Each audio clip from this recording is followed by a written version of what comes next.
رزق میں تنگی کیوں آتی ہے؟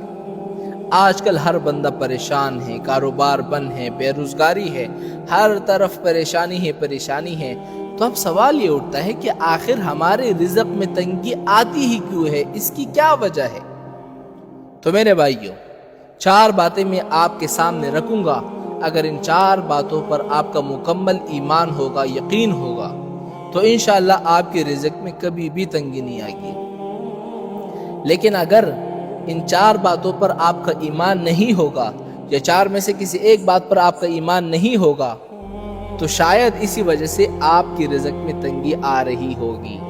سب سے پہلی بات یہ ہے کہ اللہ تعالیٰ نے جب انسان کو پیدا کیا، اللہ تعالیٰ جب کسی بندے کو پیدا کرتا ہے تو 50,000 سال پہلے اللہ تعالیٰ اس بندے کا رزق لکھ دیتے ہیں۔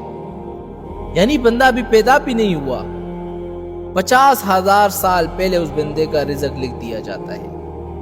تو اگر آپ کا خدا پر ایمان ہے، یقین ہے، تو پھر پریشانی کی کیا بات؟ پہلی بات ہو گئی۔ دوسری بات یہ ہے کہ اللہ تعالیٰ قرآن مجید سے فرماتے ہیں وَفِي السَّمَاءِ رِزْقُكُمْ، تم لوگوں کا رزق تو آسمانوں میں ہے، زمین میں تو ہے نہیں۔ کیا معنی؟ یعنی فیصلہ تو صرف اللہ تعالیٰ نے کرنا ہے نا۔ 2 چیزیں ہو گئی۔ تیسری چیز یہ ہے کہ اللہ تعالیٰ نے ہر جاندار، ہر مخلوق، زمین میں، آسمان میں، فضاؤں میں، ہواؤں میں، بادل میں، بحر میں، نہر میں، ان سب کا رزق اپنے ذمے لگا دیا ہے۔ سبحان اللہ۔ حالانکہ اللہ پر تو کوئی چیز واجب نہیں ہے نا، لیکن یہ اللہ تعالیٰ کا کمال ہے اور رحمت ہے کہ قرآن میں ہے نا وَمَا مِن دَابَّةٍ فِي الْأَرْضِ إِلَّا عَلَى اللَّهِ رِزْقُهَا، کہ ہم پر واجب ہے ان سب کا رزق۔ 3 چیزیں ہو گئی۔ چوتھی چیز یہ ہے کہ ابھی بچہ ماں کے پیٹ میں ہوتا ہے، یعنی رحم میں ہوتا ہے، تو اللہ تعالیٰ فرشتوں کو حکم دیتے ہیں، اور حکم کیا دیتے ہیں کہ اے فرشتوں لکھو، اس بندے کا رزق لکھو کہ اس کو کتنا رزق ملے گا۔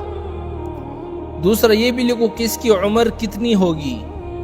تیسرا یہ لکھو کہ اس کی موت کب ہوگی اور کہاں ہوگی۔ اور چوتھا یہ لکھو کہ یہ نیک بخت ہوگا یا بدبخت ہوگا۔ یعنی ہر چیز لکھی جا چکی ہے۔ یعنی ابھی بندہ ماں کے پیٹ میں ہوتا ہے، باہر بھی نہیں نکلا، تو اللہ تعالیٰ نے ہر چیز پہلے لکھ دی ہے۔ اور یہ بھی فرما دیا نحن قدرنا بینہم معیشتہم، کہ دنیا کی زندگی میں جو رزق ہے نا، ہم نے اس کو تقسیم کر دیا ہے۔ ورفعنا بعضہم فوق بعض، کسی کو ہم نے زیادہ کر دیا، کسی کو ہم نے اونچا کیا، کسی کو ہم نے نیچے کیا۔ اللہ یبسط الرزق لمن یشاء ویقدر، اللہ چاہے بڑھا دے چاہے کم کر دے۔ میرے بھائیو، یہ رزق ہماری قابلیت پر نہیں ہے، ورنہ آپ دیکھیں نا کتنے بڑے بڑے علامہ، کتنے بڑے بڑے علوم کے پہاڑ، وہ کھانے کی بھی محتاج تھے، دولت کی بھی محتاج تھے، کوئی گھر نہیں، کوئی ٹھکانہ نہیں۔ تو اگر ہمیں اللہ کی ذات پر ایمان ہے اور اللہ کے فیصلوں پر اگر ہمیں یقین ہے، تو پھر پریشان ہونے کی کوئی بات نہیں ہے۔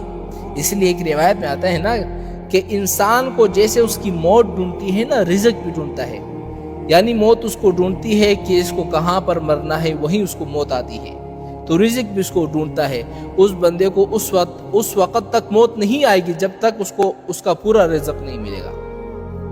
اب آخری بات یاد رکھنا، یہ بڑی اہم بات ہے کہ ایسی پریشانی اور رزق میں تنگی آخر آتی کیوں ہے، اس کی کیا وجہ ہے؟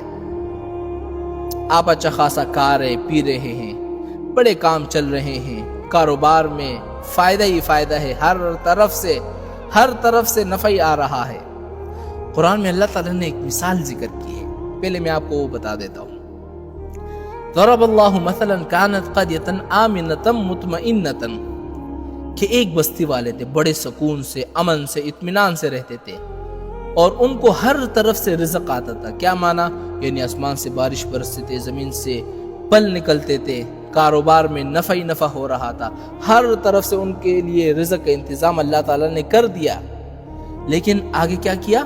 کفرت بانعم اللہ، انہوں نے اللہ تعالیٰ کی نعمتوں کی ناشکری کی، نافرمانی کی۔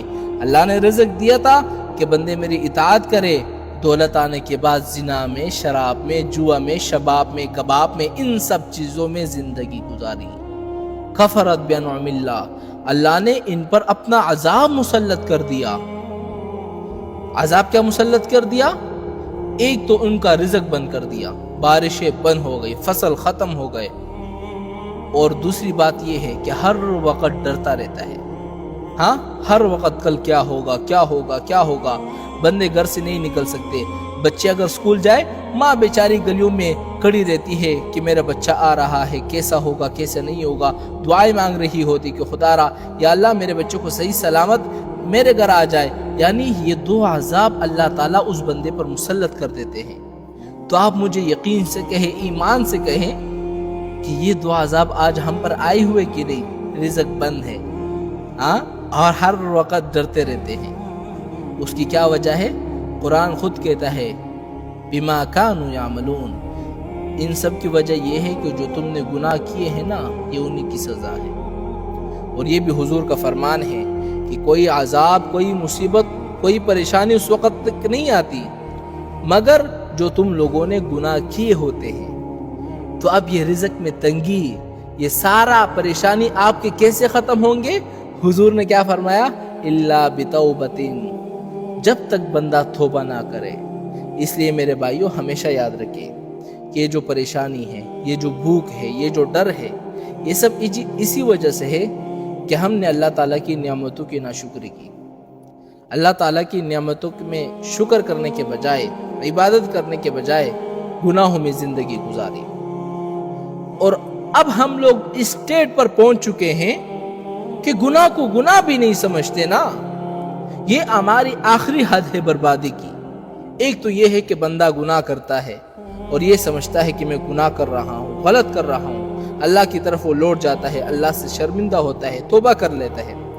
لیکن ایک ہے جو گناہ کو گناہ بھی نہیں سمجھتا، فخر کرتا ہے کہ جی ہم تو انجوائے کر رہے ہیں۔ آج شادیوں پر، بڑے بڑے ہوٹلوں میں، کلبوں میں، آج بڑے بڑے پارٹیوں میں ایسے ایسے گناہ ہو رہے ہیں کہ ایسا معلوم ہوتا ہے کہ ابلیس ان علاقوں سے چھٹی کر گیا ہے۔ یعنی ابلیس بھی کہتا ہوگا، شیطان بھی کہتا ہوگا کہ اب میری یہاں پر ضرورت نہیں ہے، یہ لوگ تو پہلے سے بھٹکے ہوئے ہیں، یہ تو اتنے بھٹکے ہوئے ہیں، یہ تو مجھ سے بھی زیادہ بھٹکے ہوئے ہیں۔ تو ان سب کا علاج کیا ہے؟ ان سب کا علاج یہ ہے کہ اللہ تعالیٰ کی قدرت پر یقین رکھو، اللہ تعالیٰ کی رحمت کی طرف لوٹ آؤ، اللہ تعالیٰ کے دروازے پر آؤ، توبہ کرو اور آ کر گر گڑاؤ، اللہ سے مانگو، عاجزی سے مانگو۔ توبہ کرو گے انشاءاللہ میں کہ گارنٹی دیتا ہوں رزق میں تنگی ختم ہو جائے گی۔